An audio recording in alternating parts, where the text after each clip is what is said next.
Hey everyone, welcome back to my channel. I just wanted to take a moment to say a huge thank you to all of my amazing subscribers. Your support means the world to me, and I couldn't do this without you.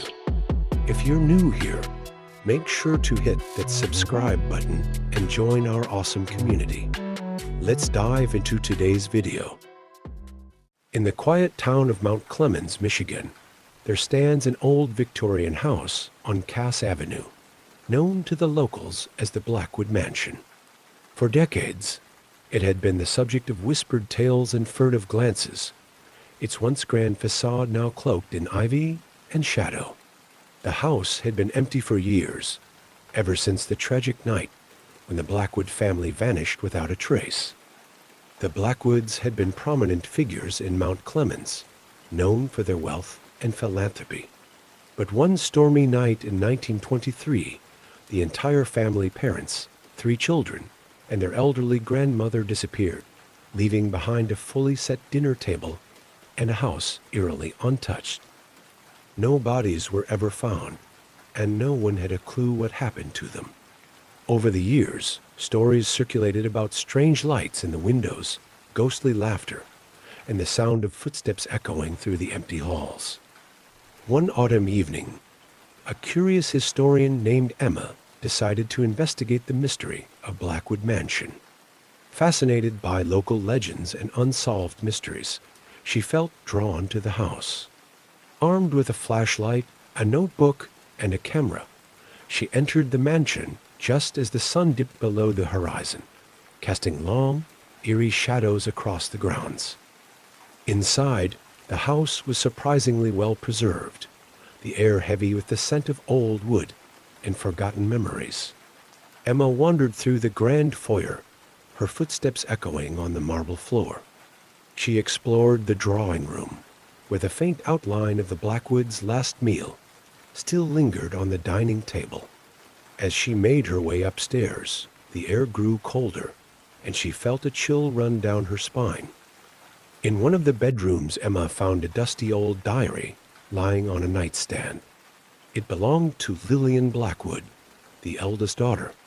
As she flipped through the pages, a sense of unease settled over her. Lillian wrote about strange occurrences, voices in the night, cold drafts, and an overwhelming feeling of being watched. The final entry, dated the night of their disappearance, spoke of a presence in the house, something dark and malevolent.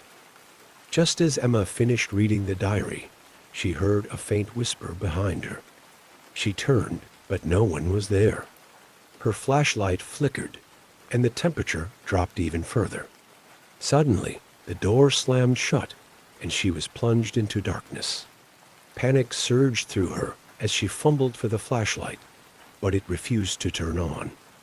In the pitch-black room, Emma heard the unmistakable sound of footsteps approaching. Heart pounding, she pressed herself against the wall, straining to see anything in the darkness. The footsteps stopped, and for a moment there was silence. Then a cold hand brushed against her arm. Terrified, Emma bolted for the door, but it wouldn't budge. She felt trapped, the walls closing in around her. Desperately, she whispered a prayer, hoping for a way out. Just as she was about to give into despair, the door creaked open, and she stumbled into the hallway, gasping for breath.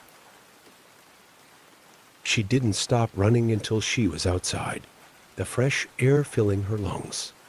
Looking back at the house, she saw a faint light in one of the upper windows and the silhouette of a woman watching her.